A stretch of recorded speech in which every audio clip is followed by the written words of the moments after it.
Hello good morning welcome back my YouTube channel. നമ്മൾ കൊടൈക്കനാൽ വന്നിട്ടുള്ള ആദ്യത്തെ ഡേ ആണ് കേട്ടോ ഇത്. ഗൈസ് ഇപ്പോൾ സമയം ഒരു 7:30 ആയിട്ടുണ്ട്. ഞങ്ങളിങ്ങനെ രാവിലെ വാക്കിങ്ങിന് ഇറങ്ങിയതാണ്. നല്ലൊരു തണുപ്പും ചൂടൊക്കെ കൂടിയുള്ള ഒരു ക്ലൈമറ്റ്. അപ്പോൾ പിന്നെ ഇറങ്ങാതിരിക്കാൻ തോന്നിയില്ല. പിന്നെ ഒരു ചായയൊക്കെ കുടിച്ചിട്ട് റൂമിലേക്ക് തിരിച്ച് വരാമെന്ന് വിചാരിച്ചത്. അപ്പോൾ രാവിലെ എന്തായാലും എല്ലാവർക്കും ഒരു കാലി ചായ മസ്റ്റാണല്ലോ.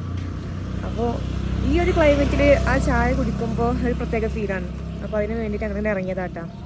നമ്മളത് കൂട്ടിൽ വേറെ ഒരാളും കൊണ്ട് അവർ ഉറക്കമായതുകൊണ്ട് ഓരെ വിളിച്ചിട്ടില്ല. ഉറങ്ങിക്കോട്ടെ വിചാരിച്ചു. കൈയൊക്കെ സത്യം മുന്നേ റൂമിലിരുന്നിട്ട് മരവിച്ചിട്ടുണ്ടായിരുന്നു. ഇപ്പോൾ ഈ സൂര്യപ്രകാശം തട്ടിയപ്പോൾ ഉണ്ടല്ലോ നല്ലൊരു സുഖം. ഞങ്ങൾ തൊണ്ടൊക്കെ പോയിട്ടോ, ശബ്ദമൊക്കെ അടഞ്ഞു പോയിട്ടുണ്ട്. തണുപ്പിൻ്റെ ഊറ്റുകൊണ്ടാണ്. രാവിലെ 7:00 ആയപ്പോൾ തന്നെ അങ്ങാടി ഫുള്ള് മാർക്കറ്റൊക്കെ ഫുള്ള് ഓണാണ് കേട്ടോ. നമ്മൾ ഇന്നലെ ചായ കുടിച്ചൊരു സ്പോട്ട് ഉണ്ടായിരുന്നേ. അത് ചായ നല്ല അടിപൊളിയാണ്. അങ്ങോട്ട് പോകല്ലേ? അവിടെ ചായ നല്ല ടേസ്റ്റ് ഉണ്ടായിരുന്നു കുടിക്കാനൊക്കെ. ഇന്നലെ പൊരികടി ഒന്നും ഇല്ലായിരുന്നല്ലോ. ഇന്ന് പൊരികടിയൊക്കെ ഉണ്ട്. നൈറ്റ് ആയതുകൊണ്ടാകാം.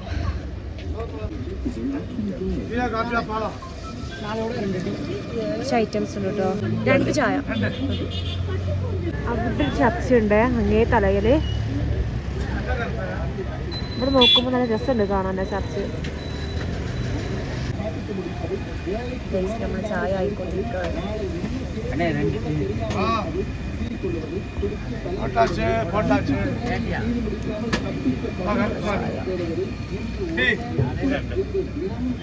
ഇതെടുക്കുന്നത് സാധനം അറിയില്ല.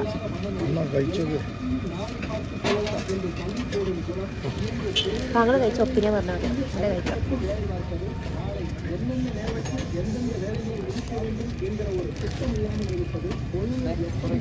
ഉണ്ടോ ഉണ്ടോ എന്താ സാധനം? മധുര.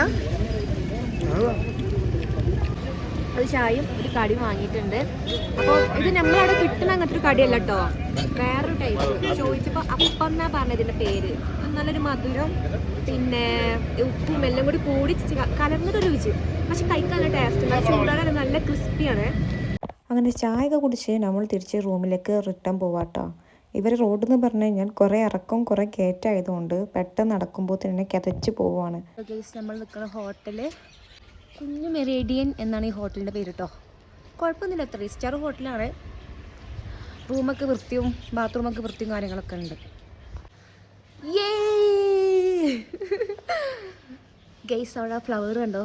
ആ ഫ്ലവറിൻ്റെ ട്രീ നല്ല രസമുണ്ട് കാണാൻ. എന്ത് പോവാന്ന് മനസ്സിലാവുന്നില്ല. തെച്ചിയാണോ? അങ്ങനെ നമ്മൾ റൂമിലൊക്കെ എത്തി. ഇനി നമുക്ക് ഫ്രഷ് ആയിട്ട് വേണം ഔട്ടിങ്ങിന് ഇറങ്ങാൻ വേണ്ടിയിട്ട്. ഇവിടെ ഒരുപാട് സ്ഥലങ്ങൾ കാണാനുണ്ട്. അപ്പോൾ ഗൈസ് പോയി കുളിച്ച് ഫ്രഷ് ആയിട്ട് വരാം കേട്ടോ. അങ്ങനെ ഫ്രഷ് ആയി പോകാനുള്ള തയ്യാറെടുപ്പിലാണ്. ഫുൾ എക്സൈറ്റഡ് ആട്ടോ ഞാൻ. ഇവിടുത്തെ സ്ഥലങ്ങളൊക്കെ കാണാൻ പോകാമെന്ന് പറയുമ്പോൾ വല്ലാത്തൊരു എക്സൈറ്റ്മെൻറ്റ് ആയിരുന്നു. അപ്പോൾ ഞങ്ങൾ ട്വിന്നിങ് ഔട്ട്ഫിറ്റാണ് ചൂസ് ചെയ്തിട്ടുണ്ടായിരുന്നത്. അപ്പോൾ ഞങ്ങൾ കപ്പിളെല്ലാവരും കൂടി റൂം വെക്കേറ്റ് ചെയ്ത് ഞങ്ങൾ അങ്ങനെ ഓരോ സ്ഥലത്തേക്ക് പോകാൻ വേണ്ടി ഇറങ്ങണം. അപ്പോൾ ആദ്യം നമുക്ക് ബ്രേക്ക്ഫാസ്റ്റ് കഴിച്ചിട്ട് ആവാം ഔട്ടിംഗ് എന്ന് വിചാരിച്ചു. കാരണം ഇപ്പോൾ തന്നെ ഏകദേശം ഒരു 10 മണി കഴിഞ്ഞിട്ടുണ്ട്. 10 മണി 10 ആയിട്ടാണ് നമ്മൾ റൂം വെക്കേറ്റ് ചെയ്തിട്ടുണ്ടായിരുന്നത്. അങ്ങനെ ഫുഡ് കഴിക്കാൻ ഹോട്ടൽ തപ്പി ഇറങ്ങിയതാട്ടാ. ഇവിടെ തപ്പേണ്ട ആവശ്യമില്ല, കാരണം മുക്കിലും മൂലയിലും നിറച്ച് ഹോട്ടലാണ്. അത് നല്ല എല്ലാ സംഭവങ്ങളും കിട്ടുന്ന ഹോട്ടൽസും ഉണ്ട്. അപ്പോൾ ഞങ്ങൾ നല്ലൊരു ഹോട്ടലിൽ നിന്നുള്ള രൂപത്തിൽ തിരയാണ്. അങ്ങനെ ഞങ്ങളൊരു AR റഹ്മാൻ എന്ന് പറഞ്ഞിട്ടുള്ള ഒരു ഹോട്ടലിൻ്റെ മുന്നിലെത്തി. ഞാൻ വിചാരിച്ചു നമ്മൾ AR റഹ്മാൻ്റെ ഹോട്ടലാണെന്ന്. പക്ഷെ അതൊന്നുമല്ല. അങ്ങനെ പിന്നെ ആ ഹോട്ടൽ കണ്ടപ്പോൾ നമുക്ക് അവിടെ നിന്ന് ഫുഡ് കഴിക്കാമെന്ന് വിചാരിച്ചിട്ട് ഞങ്ങൾ അങ്ങോട്ട് ഇറങ്ങിട്ടോ. പക്ഷെ അവിടെ അന്നേരം 10:30 ആയപ്പോൾ തന്നെ ബ്രേക്ക്ഫാസ്റ്റും കാര്യങ്ങളൊക്കെ ഏകദേശം ക്ലോസ്ഡ് ആയിട്ടുണ്ടായിരുന്നു. പിന്നെ ദോശ മാത്രമേ അവിടെ ഉണ്ടായിട്ടുണ്ടായിരുന്നുള്ളൂ. ഞാൻ ദോശ കഴിച്ചിട്ടുണ്ടായിരുന്നത്. അങ്ങനെ ഫുഡ് കഴിച്ചതിന് ശേഷം നമ്മൾ അടുത്ത പരിപാടി എന്താ വെച്ച് കഴിഞ്ഞാൽ കൊടൈക്കനാൽ മൊത്തം ഒന്ന് ചുറ്റിക്കറങ്ങുക എന്നുള്ളതാണ്. അതിൽ ആദ്യം നമ്മൾ ചൂസ് ചെയ്ത പ്ലേസ് പറഞ്ഞാൽ കൊടൈക്കനാൽ ലേക്കാണ്. അപ്പോൾ അങ്ങോട്ട് ആദ്യം പോവാമെന്ന് വിചാരിച്ചിട്ടോ. ഗൈസ് നമ്മളിപ്പോൾ ഉള്ളത് കൊടൈക്കനാൽ ലേക്കിലാട്ടോ. ഇവിടെ കുറച്ച് ഐറ്റംസ് അഡ്വഞ്ചറും കാര്യങ്ങളൊക്കെ ഉണ്ട്. അപ്പോൾ അതൊക്കെ ഒന്ന് എക്സ്പീരിയൻസ് ചെയ്യാൻ വേണ്ടിയിട്ട് വന്നതാണ്. അപ്പോൾ ഈ ലേക്കിൽ മെയിനായിട്ടുള്ളത് ബോട്ടിംഗ് ആണ്. അപ്പോൾ ഞങ്ങളും ബോട്ടിങ് ചെയ്യാമെന്ന് വിചാരിച്ചിട്ട് ടിക്കറ്റൊക്കെ എടുത്തിട്ടുണ്ടായിരുന്നേ. ടിക്കറ്റിന് റേറ്റ് വരുന്നത് ഇത്ര ഹവേഴ്സ് വെച്ചിട്ടാണ്. ഞങ്ങൾ 20 മിനിറ്റ്സിൻ്റെതാട്ടോ എടുത്തിട്ടുണ്ടായിരുന്നത്. അതിന് 1000 റുപ്പീസാണ് ഞങ്ങൾക്ക് 4 പേർക്കും കൂടിയുള്ള ചാർജ് വന്നിട്ടുണ്ടായിരുന്നത്. അതിൽ 500 റുപ്പീസ് വരെ നമ്മൾ ഇറങ്ങി കഴിഞ്ഞ് കഴിഞ്ഞാൽ റീഫണ്ട് ചെയ്ത് തരുമെന്ന് പറഞ്ഞിട്ടുണ്ടായിരുന്നത്. അങ്ങനെ ഞങ്ങൾ ലൈഫ് ജാക്കറ്റ് ഒക്കെ ഇട്ട് സെറ്റായി നിൽക്കുകയാണ്. ഇതിൽ കയറാനാണെങ്കിൽ ഫുൾ ക്രൗഡാണ്. കാരണം ടൂറിസ്റ്റ് ഒരു ഏരിയ ആയതുകൊണ്ട് അത്യാവശ്യം നല്ല തിരക്കുണ്ടായിട്ടുണ്ടായിരുന്നു. എല്ലാ ബോട്ടിലും ആളെന്ന് പറഞ്ഞ മാതിരി ഒരൊറ്റ ബോട്ടിൽ പോലും ഒഴിവില്ലായിരുന്നു കേട്ടോ. ഞങ്ങൾ കുറച്ച് വെയിറ്റ് ചെയ്തതിന് ശേഷമാണ് കയറാൻ കഴിഞ്ഞത്.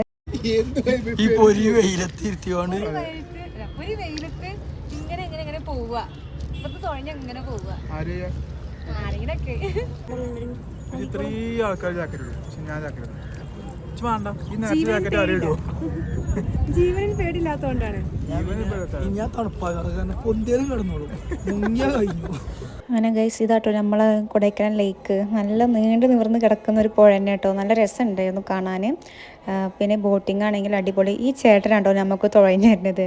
മൂപ്പര് ഭയങ്കര ഗൗരവക്കാരനെ തോന്നുന്നുണ്ട്. നമ്മോട് അങ്ങനെ സംസാരിക്കുക അങ്ങനെ ഒന്നും ചെയ്യണമെന്നില്ല. മേ ബി മൂപ്പർക്ക് തോന്നിയിട്ടുണ്ടാവും നമ്മളെ സെറ്റപ്പിന് പറ്റിയ ആൾക്കാരല്ല എന്നുള്ളത്. കാരണം അത്രയും കുരുത്തം കെട്ട ആൾക്കാരാണ് ബോട്ടിങ്ങിൽ വന്നിട്ടുള്ളത് എന്നുള്ളത് നമ്മളെ സംസാരം കേട്ടപ്പോൾ തന്നെ അവർക്ക് മനസ്സിലായിട്ടുണ്ടാവും. അങ്ങനെ ബോട്ടിംഗ് ഒക്കെ നല്ലപോലെ എൻജോയ് ചെയ്തതിന് ശേഷം നമ്മൾ നെക്സ്റ്റ് പരിപാടി എന്താ വെച്ച് കഴിഞ്ഞാൽ കുതിര സവാരിയാണ്. ഈ കുതിര കുറേ ടൈമായിട്ട് എന്നെ നോക്കി അങ്ങനെ ഇരിക്കുന്നുണ്ട് കേട്ടോ. ഈ കുതിര വിചാരിച്ചിട്ടുണ്ടാവും ഏതോ ഒരു മദാമ വന്നിട്ടുണ്ടെന്ന്. ഗെറ്റപ്പ് കണ്ട അങ്ങനെയൊക്കെ തോന്നും. പക്ഷേ ആ കുതിരക്കറിയില്ലല്ലോ മദാമല്ലേ ഒരു മലയാളിയാന്നുള്ളത്. എന്തായാലും കുതിരൻ്റെ സങ്കടം മാറ്റാൻ വേണ്ടിയിട്ട് കുതിരപ്പുറത്തേം കയറിയിരുന്നു. എൻ്റെ ഫസ്റ്റ് ടൈം എക്സ്പീരിയൻസ് ആണ്. അപ്പോൾ അതൊന്നും അറിയാനും കൂടിയാണ് ഞാൻ കുതിരൻ്റെ പുറത്ത് കയറുന്നത്. എന്താ അറിയില്ല, എൻ്റെ കുതിരക്ക് മാത്രം കുറച്ചൊരു ആട്ടം കൂടുതലാണ്. കണ്ടില്ലേ, രണ്ട് സൈഡും ഇളകി പോണ്. കുതിര ഇളകുന്നതിനനുസരിച്ച് ഞാൻ ഇളകുന്നുണ്ട്.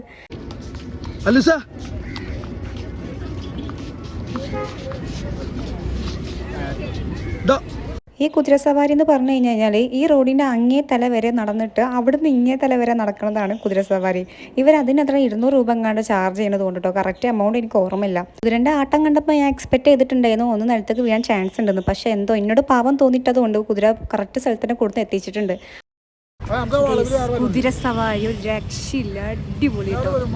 ആദ്യമായിട്ടാണ് ഇത് എക്സ്പീരിയൻസ് ചെയ്യുന്നത്. കുറേ സംഭവങ്ങൾ ലൈഫിൽ എക്സ്പീരിയൻസ് ചെയ്യാണ്ട് അതിലൊന്നാട്ടോ ഇത്. പക്ഷേ ഇതൊരു അൺഎക്സ്പെക്റ്റഡ് എന്നൊക്കെ പറയാം. അത്രയും അൺഎക്സ്പെക്റ്റഡ് ആയിരുന്നു. അടിപൊളി സവാരി ഗൈസ്. കൊടൈക്കനാൽ വന്നപ്പോൾ പ്രത്യേകം കണ്ടൊരു പ്രതിഭാസമാണ് കേട്ടത്. അഹമ്മദ് അഫീഫ്. നമ്മളെ കേരളത്തിലൊക്കെ ആണെങ്കിലുള്ള സിറ്റുവേഷൻ ആലോചിച്ചൊക്കെ എന്തെല്ലാം പൊല്ലാപ്പുണ്ടാകും. ഇവിടെ ഒന്നും ഇല്ലാത്തതുകൊണ്ട് പോലീസും ഇല്ല, ഒരു കുന്തവും ഇല്ല. എന്താ അല്ലേ. ഇവിടെ എത്തിയപ്പോൾ തൊട്ട് രണ്ടും കൂടി പറഞ്ഞിട്ടുണ്ട് ഈ സംഭവം ചെയ്യണമെന്ന്. ഇതിങ്ങനെ തോക്കുകൊണ്ട് ബലൂൺ പൊട്ടിക്കുന്ന പരിപാടി. ഇതിൽ ഇത്ര മാത്രം എന്ത് ക്രൈസാണ് കിട്ടുന്നത് എനിക്ക് മനസ്സിലായില്ല. പക്ഷേ രണ്ടാളും ഇത് കണ്ടപ്പോൾ തൊട്ട് എവിടെ കാണുകയാണെങ്കിലും ഇതൊന്നും ചെയ്യണമെന്ന് പറഞ്ഞു കണ്ട വണ്ടി നിർത്തിയിട്ടാണ് നമ്മൾ ഇങ്ങോട്ട് പോകുന്നത്. എന്തായാലും ആദ്യം തന്നെ ഞാനൊരു കരിക്കൾ നീക്കാമെന്ന് വിചാരിച്ചിട്ട് തോക്കൊണ്ട് നിൽക്കുന്നുണ്ട്. കണ്ടാൽ തോന്നും ഇപ്പം പൊട്ടുന്നു, പക്ഷെ എപ്പോഴൊന്നും പൊട്ടൂല. പക്ഷെ നമ്മൾ നിരാക്ഷയാക്കിക്കൊണ്ട് മസ്നാൻ്റെ ഉന്നം പഴിച്ചെടുക്കുന്നു. അങ്ങനെ ആ സാധനം പോയി. അങ്ങനെ അടുത്ത ആൾ ട്രൈ ചെയ്യാൻ വേണ്ടി കയറാട്ടോ. അത് ഞാൻ എന്താ അവസ്ഥ എന്നുള്ളത് നോക്കി കണ്ടാ അറിയാം.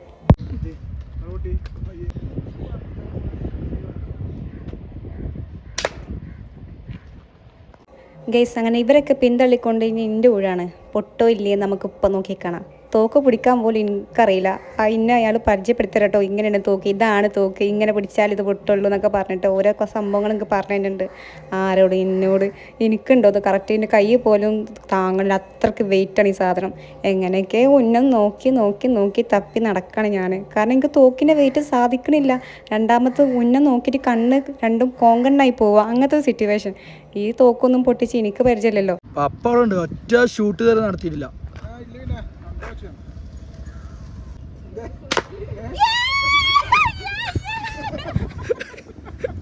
എന്നോടുള്ള വാശിന്റെ പേരിൽ മസ്നാനൊരു തോക്കറ്റ് പിന്നെ ഇറങ്ങിയിട്ടുണ്ടോ. ഇത് പൊട്ടില്ല, നമുക്കിപ്പോൾ നോക്കാം. കൊള്ളോ, നാണം കെടുത്തോ.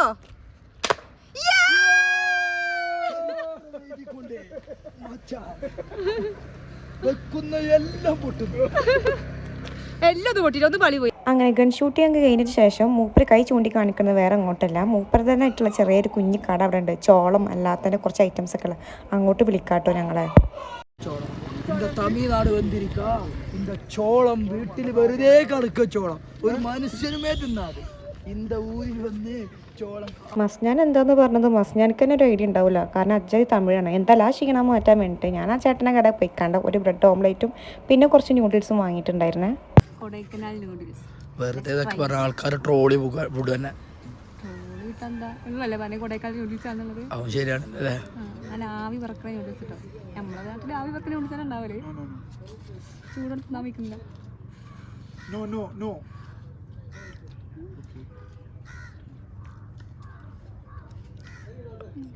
കുഴപ്പമില്ല.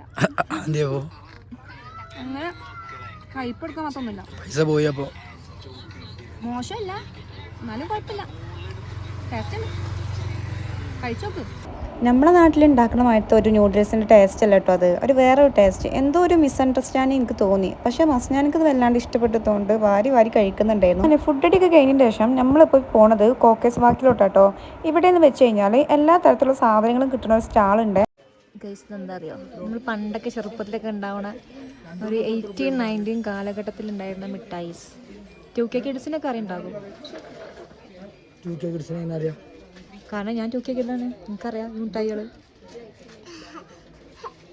2001, 2002 ഒക്കെ ഉള്ള ആൾക്കാർക്ക് ഈ മിഠായിനെ കുറിച്ചൊരു അറിവുണ്ടാവേണ്ടതാണ്. അതായത് ചെറിയ മയത്ത മിഠായി, കുറേ ഐറ്റംസ് ഉണ്ട് കേട്ടോ. അപ്പോൾ ഇതാണ് ഗൈസ് നമ്മുടെ കോക്കേസ് വാക്ക്. ഇത് കാണാൻ നല്ല ഒരു ആംബിയൻസ് ഉള്ള സ്പോട്ടാണ് കേട്ടോ. കുന്നും മലകളായിട്ട് അതിൻ്റെ പുറമെ കോടകളായിട്ട് നല്ല ഭംഗിയുണ്ടായിരുന്നു കാണാൻ. ഇവിടെ ഇത് മാത്രമേ ഇപ്പം കാണാനുള്ളൂ. പിന്നെ മെയിനായിട്ട് ഈ സ്റ്റാളും കാര്യങ്ങളൊക്കെയാണ്. അപ്പോൾ അവിടെ നിന്ന് നമ്മൾ ഇറങ്ങിയപ്പോൾ തന്നെ ഏകദേശം ഒരു 2 മണി കഴിഞ്ഞിട്ടുണ്ടായിരുന്നു. അപ്പോൾ അവിടെ അടുത്ത് തന്നെ ഒരു കേരള ഹോട്ടൽ എന്ന് പറഞ്ഞിട്ടുള്ള ഒരു ഹോട്ടലുണ്ട്. നിങ്ങൾ ഈ കൊടൈക്കനാലിലേക്ക് വരുമ്പോൾ ഹോംലി ഫുഡാണ് നിങ്ങൾ ചൂസ് ചെയ്യണമെങ്കിൽ നിങ്ങൾക്ക് നല്ലൊരു ബെസ്റ്റ് ഓപ്ഷൻ തന്നെ കേട്ടോ. ഈ കോക്കേസ് വാക്കിൻ്റെ തൊട്ടപ്പുറത്തായിട്ട് തന്നെ പില്ലർ റോക്ക് എന്ന് പറഞ്ഞിട്ടുള്ള ഒരു പ്ലേസും കൂടി കേട്ടോ.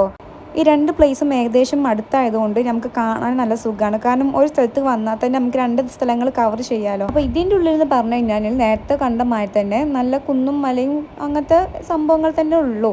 മെയിനായിട്ട് ഈ കോട, ഈ ഒരു മഞ്ഞ് മൂടി കിടക്കുന്ന ഈ ഒരു പ്രദേശമാണ് ഹൈലൈറ്റ്. ഇവിടെ വന്നു കഴിഞ്ഞാൽ നമുക്ക് ഫോട്ടോസ് വീഡിയോസൊക്കെ എടുക്കാൻ നല്ലൊരു ഓപ്ഷൻ തന്നെയാണ്. നല്ല രസമുണ്ട് കേട്ടോ കാണാൻ. നല്ല ചെറിയൊരു വാട്ടർഫോൾസൊക്കെ, വാട്ടർഫോൾസ് പറയാനുള്ളൊരു അരുവി ഉണ്ടോ സൈഡിലൊക്കെ, ഡാമിൻ്റെ അടിയിൽ കൂടി.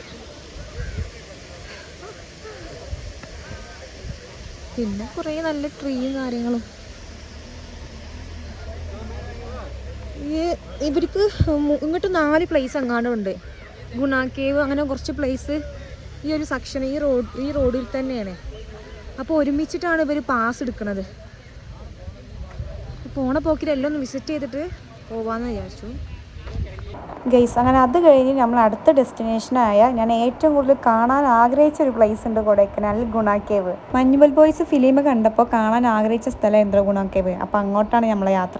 ഉണ്ടായതുകൊണ്ടാണെന്നറിയില്ല ഗൈസ്, ഫുൾ റഷാണ് കേട്ടോ. Full rush. ഞാനൊക്കെ ഗുണ കേവ് കുറിച്ചിട്ട് അറിഞ്ഞത് തന്നെ മഞ്ഞുമൽ ബോയ്സ് സിനിമ കണ്ടിട്ടാണ്. കൊടൈക്കനാൽ കാണാത്ത എനിക്ക് എന്തൊക്കെ ഗുണ കേവ്. അങ്ങനെയാണ് ഗുണ കേവിനെ കുറിച്ച് ഞാൻ അറിയുന്നത്. അങ്ങനെ ഒരു സംഭവം ഇവിടെ ഉണ്ട് എന്നുള്ള കാര്യം അങ്ങനെ കുട്ടേട്ടൻ്റെ പരിചയത്തിലാണ് ഞാൻ ഗുണ കേവ് കണ്ടത്. രാവിലെ ഉള്ള ഒരു ക്ലൈമറ്റ്, നല്ല തണുപ്പ് മൂടിയായിട്ടുള്ള ക്ലൈമറ്റ് ആയിരുന്നു. അതിൻ്റെ ശേഷം ഒരു 10 മണി തൊട്ടിട്ട് ഈ പറഞ്ഞ സണ്ണും വെയിലും ചൂടും ഒരു കൊടൈക്കനാൽ വൈബേ കിട്ടിയിട്ടില്ല. അത്രയും ചൂട്. ഇതിൽ പിന്നെ ധാരാളമായിരുന്നു, കാരണം കുളിക്കാതെ നനക്കാൻ നടക്കുകയായിരുന്നു തണുപ്പ് എന്ന് പറഞ്ഞിട്ട്. ഇപ്പോൾ ആളോക്കെ, പക്ഷെ ഞാൻ നോട്ട് ഓക്കെ. കൊടൈക്കനാലിലേക്ക് വരുമ്പോൾ കൊടൈക്കനാലിൻ്റെ ആംബിയൻസും ആ ക്ലൈമറ്റും കിട്ടണം. അത് ഇവിടെ വന്നപ്പോൾ കിട്ടി. ഇപ്പോൾ നല്ല കോടയും നല്ല തണുപ്പൊക്കെ ഫീൽ ചെയ്യുന്നുണ്ട്. ഒരു ഐഡിയ ഇല്ല ഗൈസ്. ബാക്കിലുള്ള കുറേ ജനങ്ങൾ വെറുതെ കിടന്ന് ഒച്ചും ബഹളം ഉണ്ടാക്കുന്നുണ്ട്. ഇടയ്ക്ക് സുഭാഷേ എന്ന് വിളിക്കുന്നുണ്ട്. മഞ്ഞുമൽ ബോയ്സിനോട് പവറായി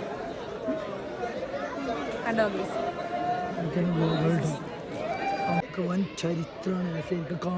കൊടൈക്കനാൽ വന്നിട്ട് ചുള്ള ശബ്ദം പോയാ. അപ്പോൾ ഇതാണ് ഗൈസ് നമ്മൾ ഗുണ കേവിൻ്റെ ഹൈലൈറ്റ് പ്ലേസ്. നമ്മുടെ കുട്ടേറ്റനും ടീംസും ഇറങ്ങിപ്പോയ ആ ഒരു ഏരിയ ആണ് കേട്ടത്. ഇതിൽ കൂടി പോയിട്ടാണ് അവർ ആ ഗുഹയിൽ പെട്ടുപോയത്. നാണി അതിൽ കൂടി ഇറങ്ങി പോവാന്നുള്ള ഒരു മൈൻഡിൽ ഇങ്ങനെ നിൽക്കാണ്. ഇറങ്ങണില്ലേ? ഞാൻ കട്ടേ ഇതിൽ കൂടി ഇറങ്ങി പോയി എന്നാണ് പറയപ്പെടുന്നത്. പക്ഷെ അവിടെ ഇറങ്ങാൻ സ്പേസ് ഞാൻ കാണില്ല. ഞാൻ ഈ ഗുണ കേവിൽ വന്നിട്ട് പോകുന്നത് വരെ ഈ ബഹളം തന്നെ ആയിരുന്നു കേട്ടോ. പരസ്പരം തമ്മിൽ അറിയാത്തവരാണ് ഇങ്ങനെ ഒച്ചയും ബഹളമൊക്കെ ഉണ്ടാക്കുന്നത്. സംഭവം നല്ല രസം തന്നെ ആയിരുന്നേ.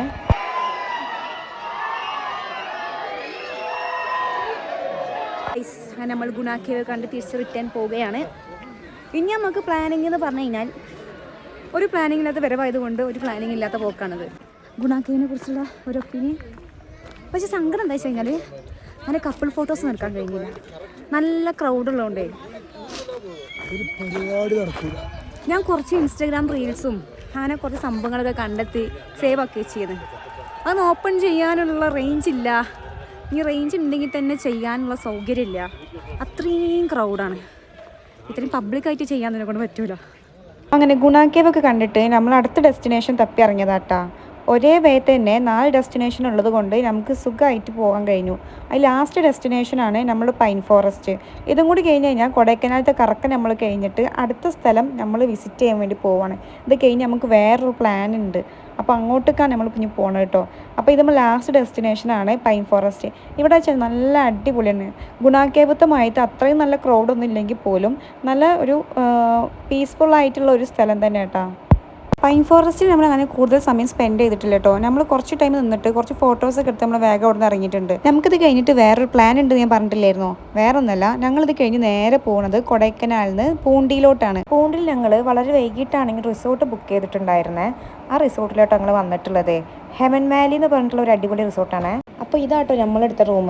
ആകെ 2 റൂമേ ഇവിടെ ഉണ്ടായിരുന്നുള്ളൂ. അത് റൂം നമ്മളെടുത്തു. ഞങ്ങൾ റിസോർട്ട് എടുക്കാൻ തന്നെ കാരണം പൂണ്ടി എന്ന് വെച്ച് കഴിഞ്ഞാൽ ഇൻസ്റ്റാഗ്രാമിൽ ഇപ്പോൾ ഏറ്റവും കൂടുതൽ റീച്ച് ആയിക്കൊണ്ടിരിക്കുന്ന ഒരു ഏരിയയാണ്. അത്രയും നല്ല നാച്ചുറൽ വൈബ് കിട്ടുന്ന ഏരിയ ആയതുകൊണ്ട് അങ്ങോട്ട് വന്നേ. റിസോർട്ട് എടുത്തിട്ടുണ്ട്. പൂണ്ടിയിലാണ് റിസോർട്ട് എടുത്തിട്ടുള്ളത്. കുറേ ആണെങ്കിൽ നമ്മൾ ബുക്കൊന്നും ചെയ്യാത്തതുകൊണ്ട് എന്താ പറയുക, കുറേ നമ്മൾ സെർച്ച് ചെയ്തിട്ടാണ് ഈ റിസോർട്ട്. ഇതിൻ്റെ പേര് ഹെവൻ വാലി റിസോർട്ടാണ്. നല്ല നൈറ്റ് കയറി വന്നുകൊണ്ട് നമുക്ക് റിസോർട്ടിൻ്റെ കംപ്ലീറ്റ് ഭാഗം കാണാൻ പറ്റിയിട്ടില്ല. പക്ഷേ നല്ല ആംബിയൻസ് ഉണ്ട് റിസോർട്ട്. റൂമൊക്കെ ആണെങ്കിൽ അടിപൊളിയാണ്. ആകെ 2 റൂം ഇവിടെ പെൻഡിങ് ഉണ്ടായിരുന്നുള്ളൂ. ഞങ്ങൾ 2 കപ്പിളിനും റൂമും ഉണ്ട്, കിട്ടിയിട്ടുണ്ട്. പിന്നെ ബഡ്ജറ്റ് ഒക്കെ വെച്ച് കഴിഞ്ഞാൽ കുറച്ച് ഹൈ ലെവൽ ബഡ്ജറ്റാണ്, നോക്കിയിട്ട് കാര്യമില്ല. പിന്നെ ഫുഡിനാണെങ്കിൽ എക്സ്പെൻസ് ഒക്കെ നല്ലോണം ഉണ്ട്. പിന്നെ ഈ സമയത്ത് നമുക്ക് പിന്നെ വേറെ ഓടിയും സെർച്ച് ചെയ്യാനുള്ള സമയമൊന്നുമില്ലല്ലോ. നേരം 7 മണി 7:30 ഒക്കെ ആയിട്ട് ഞങ്ങൾക്ക് റിസോർട്ട് കിട്ടിയപ്പോൾ തന്നെ. അപ്പോൾ കുളിച്ച് ഫ്രഷായി നൈറ്റ് ഇങ്ങനെ ജസ്റ്റ് വാക്കിങ്ങിന് ഇറങ്ങുകയാണ്. എന്തായാലും റിസോർട്ടിൻ്റെ കംപ്ലീറ്റ് വ്യൂ നാളെ രാവിലെ നമുക്ക് കാണാൻ പറ്റുള്ളൂ. അപ്പോൾ നാളെ അതിനനുസരിച്ചുള്ള വീഡിയോസ് എടുത്തിട്ട് ഈ റിസോർട്ട് എങ്ങനെ ഉണ്ടെന്നും ഇതിൻ്റെ റിവ്യൂ എന്താണെന്നും സർവീസ് എങ്ങനെ ഉണ്ടെന്നൊക്കെ കംപ്ലീറ്റ് ഞാൻ പറഞ്ഞു കേട്ടോ. ഗൈസ് നമ്മളങ്ങനെ ഫുഡ് കഴിക്കാൻ വന്നതാണ്. നല്ല തണുപ്പ്, പുറത്തേക്കൊന്നും ഇറങ്ങാൻ വയ്യ. കുറേ ടൈം റൂമിൽ തന്നെ ആണ് ചടഞ്ഞുകൂടിയിരുന്നത്. ഇപ്പോൾ അങ്ങനെ ഫുഡ് കഴിക്കാൻ വേണ്ടി വന്നതാണ്. നൈറ്റ് ഫുഡ് ഇവർ തന്നെ പ്രൊവൈഡ് ചെയ്യുന്നുണ്ട്.